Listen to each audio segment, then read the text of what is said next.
Hello everyone, कैसे हैं आप सब और आपका बहुत बहुत स्वागत है हमारे इस यूट्यूब चैनल जिसका नाम है जाविश फिजिक्स। तो आज हम लोग क्लास 12 के चैप्टर 3 में स्टडी करने वाले हैं सेल के ग्रुपिंग को, सीरीज और पैरेलल। ठीक है, इससे जितने भी प्रीवियस लेक्चर्स हैं उन सारे लेक्चर्स का, चैप्टर 3 के सारे लेक्चर्स का एक कंप्लीट प्लेलिस्ट बना हुआ है और उस प्लेलिस्ट का लिंक आपको डिस्क्रिप्शन बॉक्स में मिल जाएगा। आप जाकर वहां से देख सकते हैं या फिर यहाँ आई बटन पर आपको मिल जाएगा, आप जाकर वहां से देख सकते हैं, अपने नॉलेज को बढ़ा सकते हैं। अगर आप न्यू व्यूअर्स हैं तो ज़रूर सब्सक्राइब बटन दबाएं और बेल आइकन ज़रूर दबाएं ताकि हमारे सारे वीडियोस से आप अपडेट रहें। तो चलिए शुरू करते हैं। सबसे पहले हम लोग ग्रुपिंग ऑफ सेल में पढ़ेंगे सीरीज कॉम्बिनेशन। सेल क्या होता है, इन सब चीज़ों को हम लोगों ने अपने प्रीवियस लेक्चर्स में डिस्कस कर लिया था। ठीक है, तो यहाँ पर अब हम लोग शुरू कर रहे हैं कि सेल का ग्रुप करें, मतलब जोड़ें सीरीज में और पैरेलल में।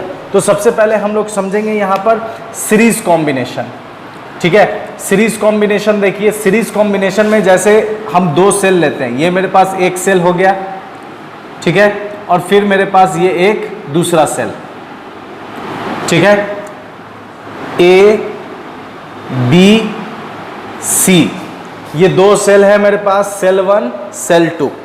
इस दोनों सेल का ईएमएफ, इस सेल का ईएमएफ मान लेते हैं E1 है, इसका इंटरनल रेजिस्टेंस क्या है R1। इस सेल का ईएमएफ मान लेते हैं E2 और इसका इंटरनल रेजिस्टेंस कितना है R2। अब देखें अगर, तो करंट की जो डायरेक्शन होती है वो होती है positive to negative, positive to negative. तो एवरी पॉइंट, इस सारे पॉइंट पर जो करंट का डायरेक्शन होगा, करंट की डायरेक्शन होगी वो इस तरफ होगी I और I, पॉजिटिव टू निगेटिव। ठीक है, अब देखें अगर, तो यहां पर काम हम ये करेंगे कि अगर हम पोटेंशियल निकालें नाउ, अगर हम पोटेंशियल निकालते हैं A से B के बीच में, A से B के बीच में, तो हम जानते हैं A का पोटेंशियल ज़्यादा होगा, B का पोटेंशियल कम होगा, क्योंकि A के पास पॉजिटिव टर्मिनल है और B के पास निगेटिव टर्मिनल है। इस वजह से VAB अगर हम निकालें तो ये हो जाएगा VA माइनस VB। ये हमने पोटेंशियल निकाल लिया, VA माइनस VB।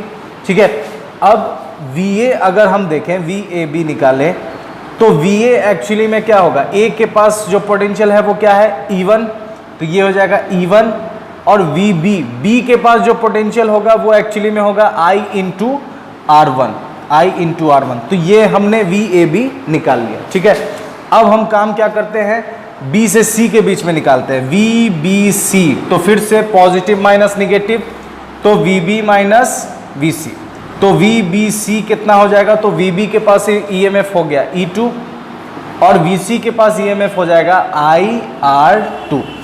ठीक है, ये हमने काम कर लिया। अब देखें अगर, तो हम अगर यहाँ पर एक अकेला सेल लें, ठीक है, एक अकेला सेल रखें, ये C पॉइंट है, ये A पॉइंट है, इसमें करंट I है, इसका EMF इस दोनों के बराबर, तो दोनों के बराबर है तो उसे हम लोग लिखते हैं E इक्विवेलेंट, और इसका इंटरनल रेजिस्टेंस भी इस दोनों के बराबर है तो R इक्विवेलेंट।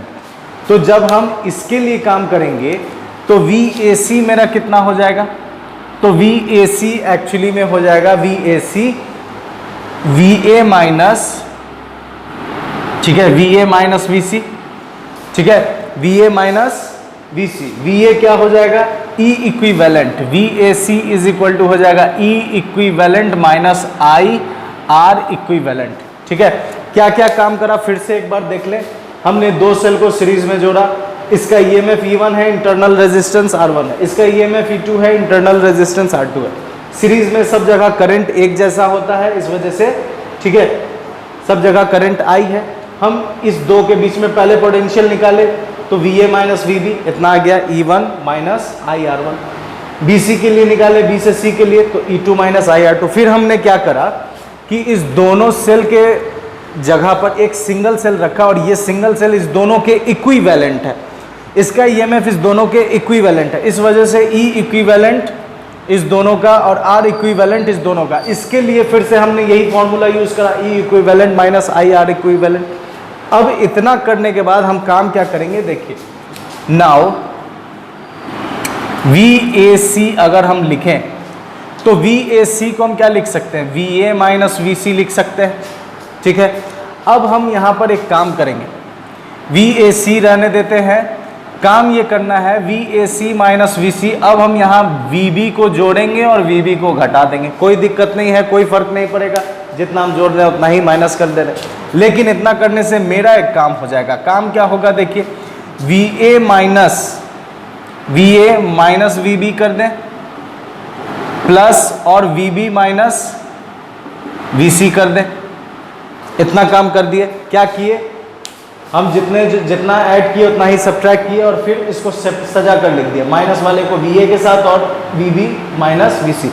अब इससे फायदा क्या हुआ, फायदा ये हुआ कि VAC इज इक्वल टू, ठीक है, VAC इज इक्वल टू, देखें VA माइनस VB का वैल्यू क्या है, E1 माइनस IR1, तो यहां डाल देंगे E1 माइनस IR1 प्लस, ठीक है, VB माइनस VC का वैल्यू क्या है, E2 minus IR2, E2 minus IR2। VAC का भी हम लोग इक्वेशन लाए हैं, VAC का इक्वेशन क्या है, E equivalent minus IR equivalent. अब देखें अगर तो E1 और E2 को अगर हम यहाँ से ब्रैकेट हटा दें तो E1 E2 एक साथ हो जाएगा, तो E1 प्लस E2 हो जाएगा। इस दोनों में से माइनस I कॉमन कर लें, माइनस I, तो ये हो जाएगा R1 प्लस R2। अब जब हम दोनों तरफ इक्वेट करेंगे, इक्वेटिंग बोथ साइड, ठीक है, इक्वेटिंग बोथ साइड, दोनों तरफ हम इक्वेट कर रहे हैं, वी गेट क्या मिलेगा हमें, देखिए जब हम दोनों तरफ इक्वेट करेंगे तो हमें मिलेगा कि E इक्विवेलेंट किसके बराबर, E1 प्लस E2 के बराबर, और I की जगह I है लेकिन R इक्विवेलेंट की जगह क्या है, R इक्विवेलेंट की जगह है R1 प्लस R2। तो इससे साफ पता चल रहा है कि जब आपके पास जो सेल है उन सारे सेल को अगर सीरीज में कनेक्ट करना है तो उनके EMFs को जोड़ दीजिए और उनके इंटरनल रेजिस्टेंस को जोड़ दीजिए। अगर हम फॉर n सेल के लिए अगर हम काम करेंगे तो E इक्विवेलेंट हो जाएगा हमारा E1 plus E2 plus dot dot dot plus En तक, और R इक्विवेलेंट हो जाएगा R1 plus R2 plus dot dot dot dot plus Rn तक। तो ये फॉर्मूला हम काम करेंगे कब, जब वो सीरीज में होगा, फॉर सीरीज। ठीक, इसमें हम लोगों ने समझ लिया है सेल के सीरीज कॉम्बिनेशन को। ठीक है, तो जब हम लोगों ने सेल के सीरीज कॉम्बिनेशन को समझ लिया तो अब हमारे नेक्स्ट वीडियो लेक्चर में हम लोग स्टडी करेंगे, हम लोग समझेंगे सेल के पैरेलल कॉम्बिनेशन को, जिसका लिंक आपको डिस्क्रिप्शन बॉक्स में मिल जाएगा। तो मेरे साथ बने रहने के लिए आपका बहुत बहुत शुक्रिया, अपना ख्याल रखें, गुड बाय एंड खुदा हाफिज।